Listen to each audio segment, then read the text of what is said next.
હું મિતિશભા હા ડખા પડી ગયા. હું ડોકા પડ્યા એ પેલી સાબરડી ખરી ને હા હા એને 20% ની જગ્યાએ આ વખત 9% ના ફવાક્યો છે. 9% ના ફોન તાણે 20% વાળે તો તું કરતો આલે જ તો તો આ વખત કેમ 9% ના ફોન ખબર નહીં ખાઈ ગયા લાગે છે એવા લેડો બુ અપાઈને જોડાવા જઈએ.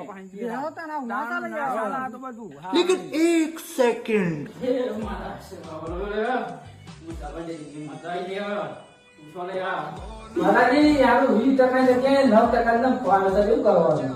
અરે આ તમારો નફો કરાય ખવાઈ જાય છે લે આ ડાયરેક્ટરો ને ચેરમેન ખરીદો છે જે તમારો નફો ભાઈ માતાજી આખું આંદોલનમાં જે છે પેલા પોલીસ વાળા ગેસ ને ધંધા બયા તોડી નાખે છે. હા અરે આ હું બીજી તો કોઈ કહેતી નથી પણ જો 50% પણ નહીં તો 25% નફો ના આવે તો હું સાબરડેની માતા થાકેલો લે માતાજી આ વાળી કાઢીમાં પગે રહી ગયો છે તો કોલા પર ભરી અરે હું નહીં લઈ ભરી જો 25% નફો ના આવે તો હું માતા ના કેવું યાર वाह